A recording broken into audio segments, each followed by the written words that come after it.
nós vamos perguntar direto ao preletor.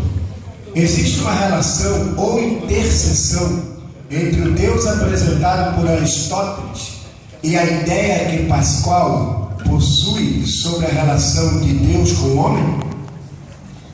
Eu acredito que não. Porque Pascal rejeita o Deus dos filósofos. Ele quer o Deus da Bíblia. Simples, lá como é apresentado o Deus de Elias, de Abraão. Não quer o Deus dos filósofos, que é impassível, que é distante. Pascal quer uma relação de coração. Se eu estiver errado, o Levi aí, o professor Nelson, me ajuda. O Esdras. Pascal quer uma relação de coração com Deus, não quer uma relação de filosofia. Certo? Não há interseção nenhuma, não. São deuses completamente incompatíveis. Professor Léo.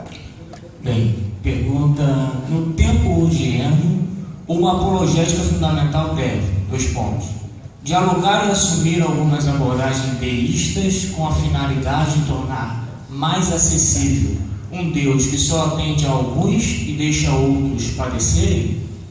Sem dúvida que tem que haver uma discussão muito profunda a esse respeito. Porque a ideia de Deus que se tem hoje, ele privilegia alguns. E sobretudo no mundo ocidental, onde menos se precisa dele.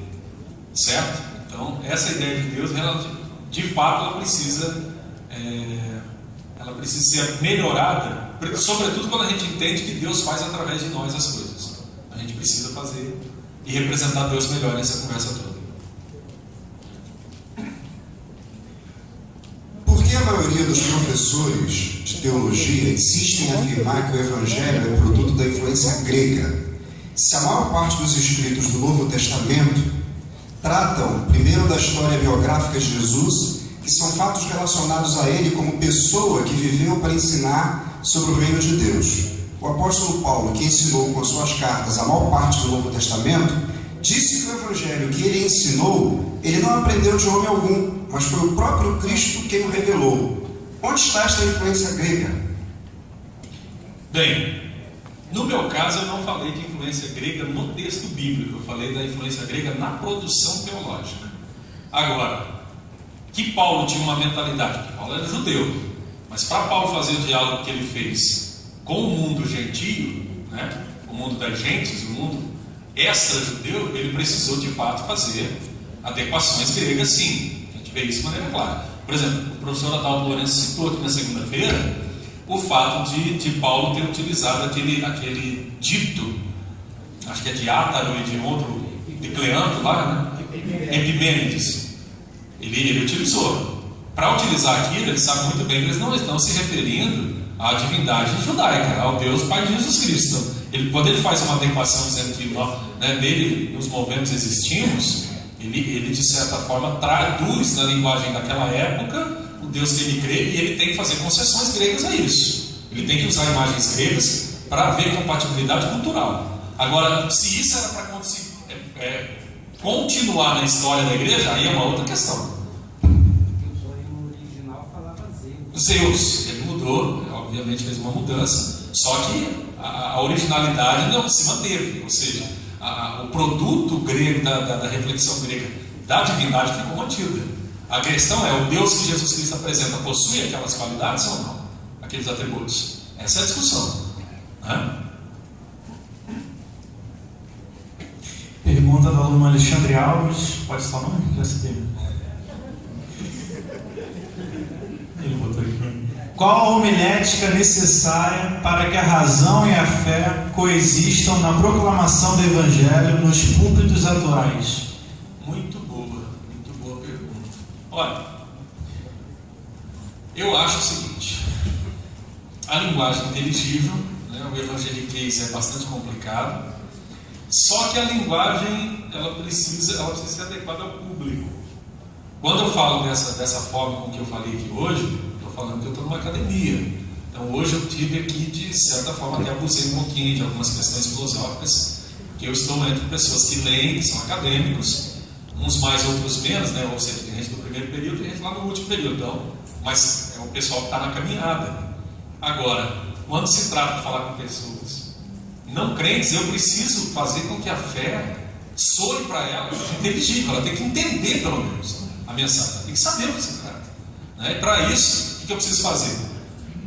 A expressãozinha é difícil.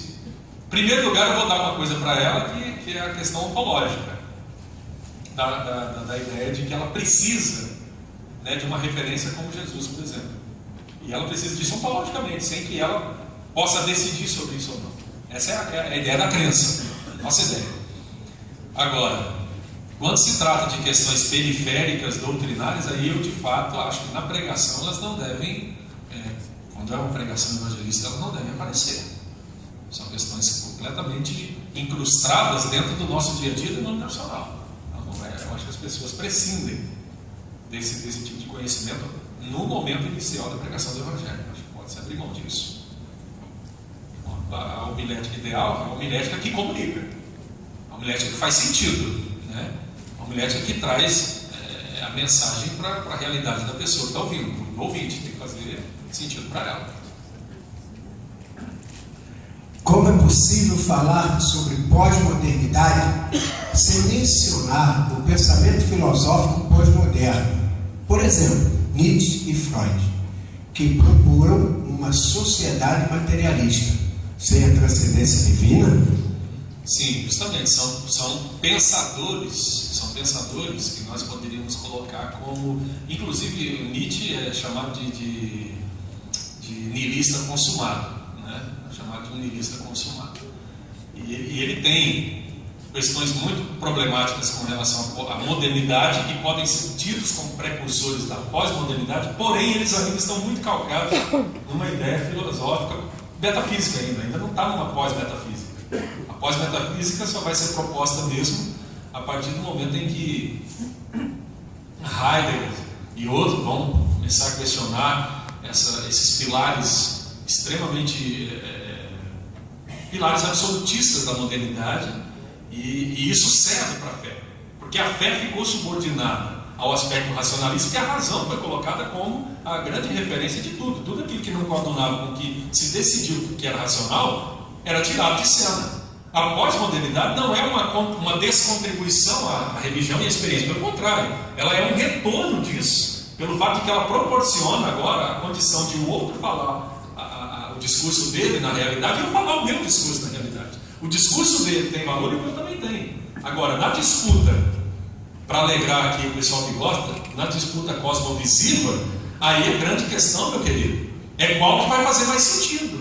Qual cosmovisão, qual visão de mundo vai fazer mais sentido para as pessoas que vão estar recebendo? Qual vai responder mais determinados problemas que as pessoas possuem, principalmente problemas existenciais, né? Problemas da alma, do coração, que hoje os consultórios psicológicos aí estão cheios. Então, é claro que esses pensadores tiveram uma contribuição enorme dentro da ideia de um tempo que estava expirando, mas eles ainda estavam influenciados por esse mesmo tempo que eles negaram. Tanto Freud quanto Nietzsche, né? Freud não tem quase que nenhuma leitura dele, a não ser o que os outros dizem dele. Agora o Nietzsche relativamente tem um pouquinho mais de leitura de algumas obras, né? Assim, Palavras Zaratustra, Genealogia da Moral, o Anticristo, etc. Então não vou contar muito, senão vocês vão me excluir aqui daqui a pouco, né? Mas já tem mais um pouco de leitura no Nietzsche, né? E acho até que o Marcelo diz isso para mim, eu não concordava com ele inicialmente, hoje eu concordo plenamente. Todo pastor deveria ler Nietzsche. Marcelo Oliveira, que é aluno egresso dessa instituição, ele sempre dizia para mim: olha, eu acho que todo pastor deveria ler Nietzsche. E eu fui ler, né? Porque afinal de contas eu sou pastor, e eu de fato descobri que deveria mesmo, tá? Inclusive se não quiser ficar louco como ele, porque talvez pela falta de densidade crítica nós vamos ficar bem mais loucos, né? Que ele tinha loucura com lucidez, que a lucidez e a genialidade, né? E a loucura anda bem assim, é bem limítrofe, tendo, e aí a linha que separa. Então eu acho que eles têm o valor deles porque questionaram pontos que acabaram contribuindo com a gente, né? Por exemplo, eu tinha um folheto de o homem que matou Deus, Nietzsche. Meu Deus, que é isso? Uma ideia errada. Mas que tipo de Deus? Uma visão de Deus. Uma visão de Deus que realmente não corresponde à visão do próprio Deus da Bíblia, do Deus Pai de Jesus Cristo, não corresponde. Então esse tipo de Deus tem que morrer. Então na verdade o Nietzsche não é o inimigo. Ele, na verdade, é um precursor de tudo que a gente precisa experimentar num tempo como hoje, que carece de humanidade, gente. Um tempo, né, completamente materialista, que acontece, o materialismo acontece, inclusive, via púlpito hoje. cara prega que quem tem mais é sinal de que Deus está mais com ele. Quer dizer, ele individualiza Deus, caricaturiza Deus, torna Deus uma coisa perversa e ruim, que privilegia uns e passa por cima de outros. Então o Nietzsche vai ser contra esse tipo de coisa. Ele vai me dar subsídio para rejeitar esse tipo de visão de Deus. Então, na verdade, ele não é inimigo da fé. Se eu souber aproveitar, é o enigma de Sansão. Do comedor saiu comida, e do forte saiu doçura. É isso aí. Viu? Estou sendo bem bíblico hoje e simplista. Eu disse que eu ia ser hoje. Vamos lá. Quando buscamos as ciências, sobretudo as ciências exatas, onde através da matemática e da física, utilizando fórmulas para entender e explicar a revelação, significa que na verdade não entendemos nada e não temos nenhuma experiência com Jesus? Ou trocamos a fé de lugar, não na pessoa de Jesus, e sim colocamos a fé na ciência? É uma mistura de tudo isso, e é um erro. Na minha opinião, é um erro gravista fazer isso. Eu buscar subsídio, sobretudo no mundo físico, que hoje a gente sabe que não é mais estático, newtoniano, e sim é completamente volúvel, fluido. O mundo hoje eu diria que ele é completamente instável, ele não é estável. Primeiro, está a expansão do universo. Segundo, tem toda essa questão da física quântica que mostra um monte de probabilidades e não um monte de certezas. Então, buscar fundamentação nesse tipo de universo estático, que não existe mais, inclusive, já prescreveu, é completamente equivocado. Não se deve fazer isso. A fé, por mais Schleiermachiano que vocês acham que eu seja, mas ela nasce da experiência. Inclusive a Bíblia, que Abraão não nasceu a fé dele com papo, não, nem com lei, nem existia. Não foi com o código de Hammurabi, nem com nada, foi com experiência. Não sei que jeito que foi, se Deus foi no panteão dele, lá, de Terá, falou mesmo, mas foi experiência. Fé nasce da experiência, meu amigo. Essa é a religião, é assim, ponto final. Entendeu?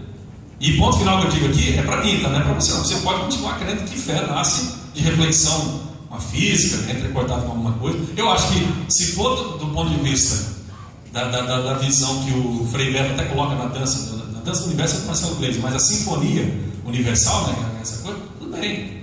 Do ponto de vista do cosmético, de você olhar aí na transcendência, na questão da admiração, da contemplação daquilo que nós chamamos de infinito, mas que não é, enfim, tudo bem, pode gerar uma transcendência. Agora, buscar em dados físicos, que inclusive o princípio da incerteza na matemática mostrou isso de maneira muito clara. Kurt Gödel, o Stephen Hawking mostra lá no Universo na Casca de Nós, eu aprendi isso há anos. Inclusive a matemática não é uma coisa completa e acabada, ela tem um elemento de incompletude no teorema de Kurt Gödel. Então nem a matemática é completa. Vamos buscar a fundamentação para isso, para ter fé, sinceramente, está querendo encontrar o Deus dos matemáticos, está querendo encontrar alguma coisa aí desse sentido, mas não o Pai de Jesus. Diante da afirmação de Hans King sobre o mútuo enriquecimento e transformação de todos, pergunto: uma apologética fundamental deve fundir-se na construção de um diálogo ecumênico como construto racional e expressão ao homem moderno? Claro que sim. Não falei o nome. Está corretíssimo. Deixa eu só falar uma coisa aqui, porque nós estamos na academia, pastor Germano? Nós estamos numa academia. Está corretíssimo o pensamento, e inclusive é bom explicar aqui, que às vezes a gente pensa, ecumenismo não se faz entre religiões, ecumenismo se faz entre o cristianismo. Entre as religiões se faz diálogo interreligioso. Ele está falando de ecumenismo, entre os segmentos cristãos. Na verdade, a gente tinha que tomar vergonha e parar de brigar os cristãos. Desculpa, essa é a grande verdade. Jesus pregou a unidade, a gente prega a desunidade, em nome de uma ortodoxia, que na verdade eu não sei nem o que é. Cada igreja quer a sua. Então, sinceramente, Jesus orou para que a gente fôssemos um, como Ele e o Pai é um. A gente quer ser vários. Então, sinceramente, eu acho que está equivocada a questão. Claro que tem que ter o diálogo, o enriquecimento mútuo e o crescimento mútuo. Sem dúvida alguma, eu sou a favor disso. Agora, eu não preciso me diluir no que o outro é, nem o que o outro é. Nós podemos coexistir na diversidade. Podemos ser unidos na diversidade. Com as nossas respectivas doutrinas, os nossos credos, a nossa forma de fazer culto, a nossa liturgia, mas podemos ser unidos. Não precisamos alimentar um ódio uns dos outros. Para que isso? Isso é a posição de quem não nasceu com Cristo ainda.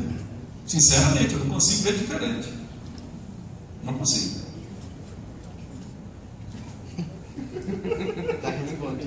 E vocês sabem que eu penso assim mesmo. Eu tenho um meu amigo falando, vai pegar no ganzeiro, não vou pegar no ganzeiro e vou ganzar, eu não fujo da área. Entendeu? As coisas que defendem de maneira clara, de maneira muito clara e bela. Né? É isso aí. Alguém disse que fé e razão andam juntas. Porém, em alguns momentos, a Bíblia mostra que a fé parece avançar e a lógica parece estacionar. Com isso, afirma-se, 2 pontos. A fé não é ilógica ou alógica, mas supralógica. Abordagem de PhD Henrique Araújo. O que o senhor pensa dessa abordagem? Correto. Eu penso que é por aí. A fé, na verdade, ela é transcendente. Ela te leva além. Ao passo que a lógica anda dentro dos limites do seu exercício. Né? A lógica anda dentro do limite do seu exercício, do silogismo, daquela coisa toda que tem que ter a parametrização toda para poder trabalhar. A fé não, a fé ela vai além. A ideia da fé é essa extrapolação. A não ser quando a fé se dilui em crença. Que crença é produto da fé, e às vezes da lógica, e às vezes da ciência, às vezes de uma coisa e de outra. Porque a fé, ela é essa abertura antropológica que nós temos, que é preenchida pela experiência religiosa. Agora, os conteúdos no que vamos acreditar são construídos doutrinariamente, filosoficamente, teologicamente, dentro de todo um caminhar histórico das igrejas, do cristianismo como um todo, das denominações, aí é outra coisa. A fé é a vontade de comer, a comida é outra coisa, é a crença. Enfim, eu posso comer caviar, como eu posso comer também uma buchada de bode. Depende. Sem sal, né?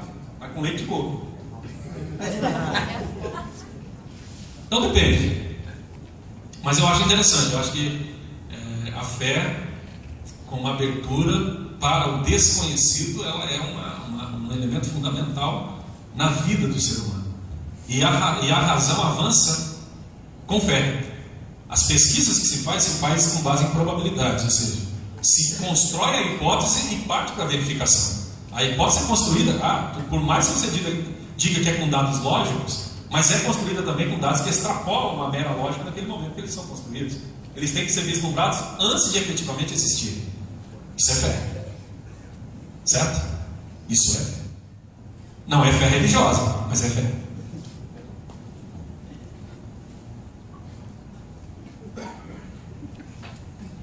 A razão se baseia em argumentos lógicos para provar em que se crê. Partindo do ponto que a lógica é produzida pela mente, é correto afirmar que a razão testemunha a fé no ser cognoscível? É correto afirmar que os ateus utilizam de uma fonte que não é sua, já que a sua base é a aleatoriedade? Qual a sua opinião? Esse aí foi profundo mesmo. Não, mas é interessante a questão. Tá? É que o enunciado é bastante longo, como os meus aqui do slide, então eu preciso de fato aqui ver. A fé se baseia em argumentos lógicos para provar em que se crê. Vamos agora aqui colocar uma coisa: argumentos lógicos para quem já crê. Ou seja, a fé possui uma lógica própria. A crença possui uma lógica própria. As religiões possuem uma lógica própria que não é a lógica geral. Uma lógica própria. E isso, a ciência da religião, quem faz aula comigo sabe que eu explico muito bem isso aí. Há sempre uma lógica própria que faz todo sentido para a gente. Ou seja, as provas, na verdade, da existência de Deus provam muito que a gente tem muita fé. Agora, para quem não crê, não prova nada. Certo? Então, vamos lá. Tem lógica, claro. Quando eu falo de inteligibilidade, não é inteligibilidade do mistério, mas da expressão do mistério. O mistério em si não tem inteligibilidade possível de se esgotar, porque senão não seria mistério. Mas foi revelado, tudo bem, foi revelado, mas se define com uma palavra? Eu não me autodefino com uma palavra. Como é que eu vou definir o mistério e enredá-lo em uma palavra ou em um discurso? Não dá. Mas a questão é muito interessante. Partindo do ponto que a lógica é produzida pela mente, e é mesmo, é correto afirmar que a razão testemunha a fé num ser cognoscível? Sim. A cognoscibilidade de Deus está justamente nas experiências que Ele se permite com a gente. Seja essas experiências as cristalizadas na Escritura, né? Para quem acredita que as experiências ficaram restritas naquele período, estão na Escritura, estão ali. Ele tem que acreditar que aquilo foi experiência. Mas Deus ditou, tudo bem, Deus ditou numa língua que o cara precisava entender. Então Deus se rebaixou para ditar aquilo naquela língua, porque aquela língua seria a língua que ele entendia, mas não seria completamente o que Deus estava querendo dizer, porque Deus é muito mais do que aquilo. É o problema da linguagem. Agora, a fé é cognoscível? Ela é. Ela tem uma dimensão cognoscível da fé. Por quê? Porque você racionaliza, você teologiza aquilo que você experimentou. Ou seja, você não atribui a ilogicidade, você atribui a uma coisa inteligível. O senhor me contou uma coisa rapidinho aqui da sua experiência, foi? Aquilo que o senhor foi inteligível foi ilógico. Inteligível e ilógico. Por quê? Porque o senhor entendeu o que se tratava e agora o senhor comprovou. Sim. Como é que o senhor poderia dizer que era ilógico se o senhor não tivesse entendido? Sim. O senhor poderia dizer o seguinte: é difícil porque é uma coisa complicada de acontecer, mas a coisa aconteceu. Sim. Então, do ponto de vista do cumprimento, é possível, foi lógico, e o senhor comprovou que foi correto, porque não é uma jogada de bicho. Aconteceu. Agora, tem jogada de bicho aí? Tem profetado? Claro que tem, os borbotões. Vamos negar? Tem gente fazendo doideira? Tem. Só que eu não vejo ninguém abrindo mão de ter carro, porque tem gente que anda 200 por hora dentro da cidade matando os outros. E se souber usar o carro, o que acontece? Ele é muito bom. Produz conforto, locomoção rápida, protege da chuva, do sol. Concorda? Então não vou jogar fora o bebê junto com a água da banheira. Não? Tira o bebê antes. Eu aconselhava os casados de novo aí. É correto afirmar que os ateus utilizam de uma fonte que não é sua, já que sua base é a aleatoriedade? Qual é a sua opinião? Depende. Não posso dizer que a base do ateu é a aleatoriedade. Ele pode ter uma vida calcada na lógica, pode, na ética, claro. E tem. Vocês lembram do dia que eu transformei vocês todos em piores do que ateu numa sala de aula? Não sei qual dessas que foi. Eu perguntei para vocês numa aula de ética cristã: se você soubesse que não existia com certeza nem céu nem inferno, você faria as coisas certas? A maioria respondeu para mim que não. Eu falei: vocês são piores do que ateu, porque o ateu não acredita nem céu nem inferno e faz as coisas certas. Vocês estão dizendo que só faz certo porque acredita que tem inferno para ir para lá? São piores do que ateu. São ou não são? Ué, meu amigo, você está entendendo? É simples assim. Então não quer dizer que é aleatoriedade. Não, de forma alguma. Por quê? Não, aleatoriedade significa física quântica. Na aleatoriedade nós já estamos. Todo mundo, entendeu? O fato é que a minha fé não está na aleatoriedade da física quântica, apesar que a experiência fica mais ou menos nesse sentido mesmo, que não dá para controlar, né? Mas Jesus disse para aquela mulher, né, para Nicodemos, que o espírito é como o vento, né? A gente só escuta o barulho, não sabe de onde vem, para onde vai, é um negócio aleatório mesmo. A gente não controla. É claro que isso é uma coisa terrível para o gestor religioso, porque ele quer ter o domínio do sagrado. Para gerir o sagrado, ele precisa dominar o sagrado, e tornar ele conversível a ponto de ele falar onde é que o sagrado se manifesta, que dia da semana que ele se mostra, se é na liturgia do domingo, né? Se é no toque do negócio, aquela coisa toda, entendeu? Agora, para mim, isso aí, sinceramente, hoje, depois que você caminha determinados caminhos e tem experiência com Deus que transcende isso tudo, e estuda determinadas questões, isso aí você abstrai, de maneira muito tranquila. Então, na aleatoriedade, na verdade, todos já estamos, entendeu? Agora, existem determinados parâmetros lógicos que nós, inclusive, construímos, seja com base na revelação escriturística, seja com base na fonte de construção de valores da construção da história humana. A gente precisa ter isso para conviver em sociedade, senão vira um caos, né? De fato, nós somos seres que precisamos desses parâmetros. Mas a pergunta é inteligente. Eu vou fazer aqui como Pequeno Príncipe uma reverência para todas as perguntas que já foram feitas aqui, que são muito inteligentes, viu? Quando se tem uma pergunta inteligente, tem que se reverenciar a pergunta. O racionalismo encerra-se em si mesmo, em suas definições, e assim não coaduna com outras possibilidades. Nesse viés, a teologia sistemática pode ser considerada racionalista?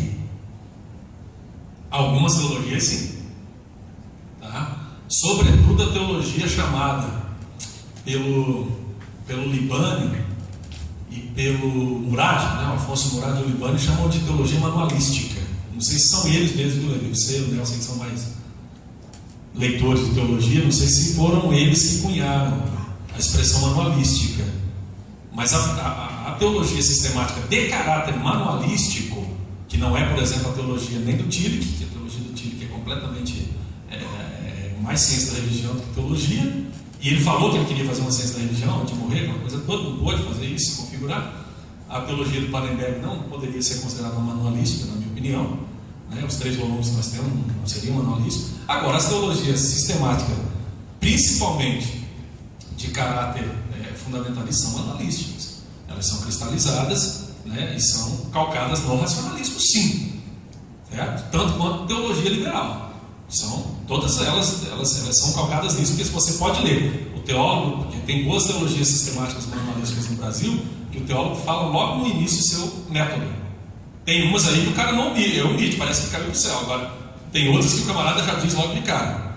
Nós partimos desses pressupostos, são pressupostos metafísicos, estão além da nossa comprovação, mas nós cremos que não devemos ousar questionar esses pressupostos, porque eles são dados muito certos na trajetória da cristandade, etc. e tal. Então nós já partimos dele, não vamos discutir a validade desses pressupostos, nós vamos construir sobre isso. Então eles já são honestos. Essa teologia manualística, ela é racionalista, sim. Ela é calcada no racionalismo, e o racionalismo do tipo positivista, newtoniano, de universo estático, mecânico, funcionando, tal, devidamente. Ela é assim, entendeu? Com um paradigma grego instruído, inclusive, parmenidiano, não é heraclitiano, mas parmenidiano, que é fixo. Já que você queria que eu falasse bonito assim, eu estou falando, entendeu? Vou agradar vocês dois aí que vieram me sabatinando e eu começar aqui. O Nelson, você fala lá, eu estou falando. É porque eles pensam que é assembleiano, né? É verdade. Tô brincando. Queridos, as perguntas terminaram, só tem 10 minutos, então nós vamos orar e vou liberar vocês. É 9h30 já. 9h30.